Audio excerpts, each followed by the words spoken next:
ختم اور دعا میں کیا فرق ہے؟ دعا تو سنت ہے اس شخص کی جس کی قبر مدینے میں ہے صلی اللہ علیہ وآلہ وسلم، اور ختم پڑھنا بدعت ہے ان بزرگان دین کی جن کی قبریں ادھر اسی سامنے پھر رہے ہیں۔ السلام علیکم ورحمۃ اللہ وبرکاتہ۔ ختم اور دعا میں کیا فرق ہے؟ اور ایک عورت 4 مردوں کو دوزخ میں لے جائے گی، یہ جو معاملہ ہے ختم شریف کا، اور اس پہ جو کھانا پکانا مولوی کو کھلانا وہ سنت ہے، اور بھی کافی جو ہے سجدے کی حالت میں دعائیں مانگنا، کافی چیزیں ہیں جو دنیاوی زندگی میں ابھی چل رہی ہے، اور یہ آپ صلی اللہ علیہ وسلم کے وقت میں ایسا معاملہ رہا ہے کہ نہیں رہا ہے، اور انہوں نے صحابہ کو کیا بتا کے گئے ہیں، اور اس چیز پر لوگ جو ہے قرآن اور حدیث کی روشنی میں وہ کام کر رہے ہیں کہ نہیں کر رہے ہیں، اس چیز کے ریگارڈنگ جو ہے اس ویڈیو میں جو ہے کچھ چیزیں بتائی گئی ہیں۔ اور اگر علی مرزا بھی کوئی چیز بتاتے ہیں تو آپ اس کی تحقیق ضرور کر لیں، کیونکہ قرآن حدیث آپ کے پاس بھی ہے، اور اگر وہ بتاتے ہیں تو اس چیز کو آپ چیک بھی کریں اور دیکھیں بھی، یہ نہ کہ سنی سنائی باتوں پر جو ہے عمل کر لیں۔ اور اللہ ہم سب کو ہدایت دے کہ اللہ اور اللہ کے رسول کے بتائے ہوئے راستے پر چلے، آمین ثم آمین۔ یہ ہمارے سب کانٹیننٹ کی بدعت ہے۔ اصالِ ثواب کو ہم مانتے ہیں، میری یوٹیوب پہ ویڈیو ہے اصالِ ثواب کے 10 طریقے، میت کی طرف سے اصالِ ثواب کرنا سنت ہے، مرے ہوئے لوگوں کے لیے دعا کرنے کا حکم ہے۔ سورۃ الحشر کی آیت نمبر 10 میں ربنا اغفر لنا ولإخواننا الذین سبقونا بالایمان، اہل ایمان دعا کرتے ہیں کہ اے اللہ بخش دے ان کو جو ہم سے پہلے ایمان کی حالت میں گزر چکے ہیں۔ یہ تو اہل ایمان کی نشانی ہے، صدقہ اور خیرات کرنا۔ لیکن یہ ہر جمعرات کو کھانا پکا کے مولوی کی تون بڑھانا، یہ کاروبار کے اڈے بنائے ہوئے ہیں انہوں نے، اور اس کا بڑا آسان سا طریقہ ہے۔ ان سے جا کے کوئی پوچھے جیسے وہ ہمیں کہتے ہیں دیکھو جی سوائے ابلیس کے جہاں میں سبھی تو خوشیاں منا رہے ہیں، اور پھر آگے لاجک کیا دیں گے، دیکھیں جی 12 ربیع الاول کا دن ہے، ایک گھر میں لائٹنگ ہے دوسرے میں نہیں ہے، تو آپ ہی بتاؤ نا کسے خوشی ہے؟ ظاہر ہے کہ لاجیکلی تو اسی کو خوشی ہے جس نے لائٹ لگائی ہوئی ہے، جو میلاد کا جلوس نکال رہا ہے۔ ادھر تک بات جانے نہیں دیتے، جذباتی ڈاکٹرن سے آپ کے ساتھ کھیلتے ہیں۔ تو پھر میں اس کا علم الکلام والا جواب دیتا ہوں کہ بتاؤ 10 محرم کا دن ہے، ایک جگہ مرثیے پڑے جا رہے ہیں، لوگ آہو بکا کر رہے ہیں، زنجیر زنی، کوئلوں پر ماتم،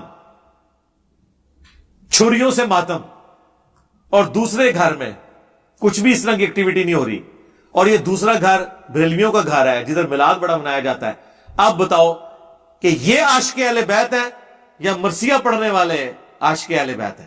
ہاں تو کیا کہیں گے، انہیں جی اسی بھی مننے والے بیت نو، لیکن اے کچھ تو نہیں نہ کرنا ہوں تے سرکار او کچھ پھر کیوں ہوتا ہے؟ پھکی تو بغیر کام نہیں چلتا، اس تو وڈی پھکی۔ میں نے ایک بندے سے کہا، میں نے کہا یہ بتاؤ مولا علی جو ہے نا وہ 4 خلفاء میں سے آخر میں آئے ہیں، 3 خلفاء کے ساتھ رہے ہیں، وہ کوئی حدیث اگر چھپی رہ گئی تھی مولا علی کو پتہ چل گئی، کیونکہ 3 خلفاء کے ساتھ رہے وہ۔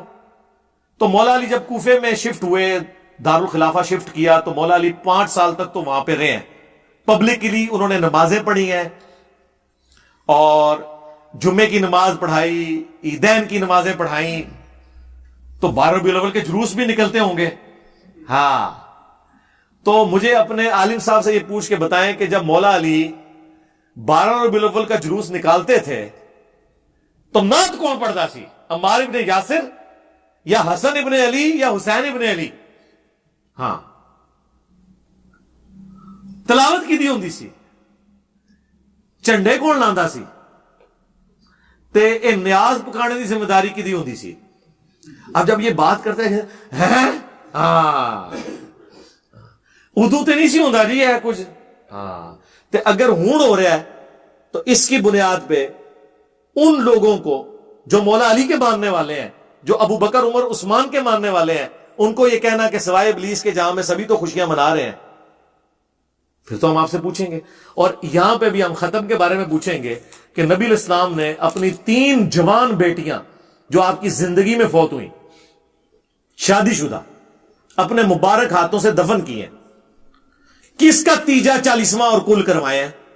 کس کا مزار بنوایا ہے؟ پریشان ہو جاتے ہیں نالے. بس اتنا ہی ہم نے کرنا ہوتا ہے، ڈرل کر دیتے ہیں. ٹائم قیامت تک جے سوچو، ٹائم قیامت تک ہے، لیکن مرنے تو پہلے کر لینا. ہاں یہ نا قیامت دن سحقن سحقن لمن غیر بعدی ہو رہا ہوئے. اگر کوئی ایتھیسٹ ہم مسلمانوں سے پوچھے کہ اللہ کے وجود کو ثابت کرو تو ہمارا جواب کیا ہونا چاہیے؟ اس کے اوپر میری کئی ایک ویڈیوز ہیں. ہو کریٹڈ گاڈ 83 بھی مسئلہ ہے. ہو کریٹڈ گاڈ، اللہ کو کس نے پیدا کیا. ایک کلپ ہے اللہ ہمیں نظر کیوں نہیں آتا. ایک اور کلپ ہے فرام کریشن ٹو کریٹر. اس طرح کے کئی ایک کلپس ہیں جن کے اندر میں نے یہ پوری ڈاکٹرن بیان کی. یہ ایک جملے میں جواب دینے والا نہیں ہے. ایک عورت کے پردے کا سوال اس کے بھائی باپ اور بیٹے سے کیوں ہوگا؟ میرے بھائی صرف ان کا کام دعوت دینا ہے، زبردستی تو نہیں کر سکتے. باپ کر سکتا ہے یا خامند، وہ بھی ظاہر ایک خاص لمٹ تک. بھائی اور بیٹے سے نہیں ہوگا. وہ آپ نے شاید کوئی روایت پڑھ لی ہے کہ ایک عورت 4 لوگوں کو جہنم میں لے کے جائے گی. وہ پائی کڑی ہے کسی نے روایت. اسی طریقے سے وہ ایک اور روایت بنائی ہوئی ہے جناب، ایک بندہ بڑا غریب سی، حضور نے کہا شادی کر لے. ہاں جی، اور غریب ہو گیا ہے، دوسری کر لے، تیسری کر لے، چوتھی. خدا دا نہ جے کو گل کرنے لی کرو. کیا فرض نماز کے دوران سجدہ کی حالت میں دعائیں کر سکتے ہیں؟ اگر کر سکتے ہیں تو کیا صرف قرآنی دعائیں مانگ سکتے ہیں؟ دوسری بھی مانگ سکتے ہیں، لیکن عربی میں. عربی پروٹوکول ہے. دیکھیں بخاری مسلم میں حدیث ہے جب تم نماز میں تشہد پڑھ چکو اس کے بعد جو چاہو اپنے رب سے مانگو.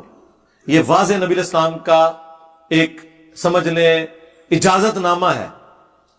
ہم تو مانگتے ہیں، دعائیں اس میں کئی ایک.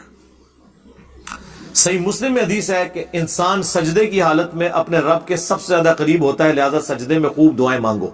نبی اسلام بھی مانگتے تھے. ایک دعا تو آپ مانگا کرتے تھے جو بخاری مسلم دونوں میں آئی ہے، سبحانک اللہم ربنا وبحمدک اللہم اغفر لی. اللہ کی حمد بھی ہے اور اللہ سے مغفرت کی دعا بھی ہے. یہ نبی اسلام کا وظیفہ تھا. سبحان ربی الاعلی بھی پڑھتے تھے اور یہ بھی پڑھتے تھے. تو آپ سجدے کی حالت میں دعائیں مانگیں، اردو زبان میں نہیں، عربی کے اندر. اردو میں مانگنی ہے، نماز کے بعد مانگیں. اچھا بعض لوگ نماز پڑھنے کے بعد ایک فالتو سجدہ کرتے ہیں، اس میں دعائیں مانگتے ہیں. سر یہ کام نہ کریں، یہ خود سے ہی بنا لیا آپ نے. نماز کے اندر کریں. یہ اونجی ہے کہ جنازہ 1 منٹ دا، دعا 10 منٹ دی جنازے تو بعد. اور وہ ابو داؤد کی حدیث پیش کرتے ہیں کہ جب تم جنازہ پڑھو تو اپنے بھائی کے لیے خلوص کے ساتھ دعا کرو. وہ کہتے ہیں یہ تو ابو داؤد میں لکھا ہے کہ جنازے کے بعد دعا کرنی ہے. سرکار نہ اتنے چیپٹر دی ہیڈنگ پڑھو. جنازے کے اندر جو دعائیں ہیں نا وہ حضور نے کہا خلوص کے ساتھ مانگو. جنازے کے بعد کا تو ذکر ہی نہیں ہے اس میں. جنازے کے بعد جو دعا ہے وہ ابو داؤد میں ہے کہ جب اپنے بھائی کو دفنا چکو تو قبر پہ کھڑے ہو کر سوالات کے استقامت کی دعا کرو، ان قریب اس سے سوالات کیے جائیں گے. وہ وہاں پہ ہے دعا. فرض نماز کے بعد بھی اجتماعی دعا اس طرح نہیں ہے جب تک کہ کوئی وسیلے اور توسل کے طور پہ کہہ نہ دے. اور آپ دیکھ لیں جو بندی جو ہے وہ جنازے کے بعد دعا نہیں کرتے، وہ کہتے ہیں ثابت نہیں ہے. یہ بریلوی پتہ نہیں کہاں سے کرتے ہیں. ان سے پوچھے یار یہ جو آپ فرض نماز کے بعد کرتے ہیں یہ ثابت ہے؟ یہ علماء نے جاری کی ہے، اکابرین نے.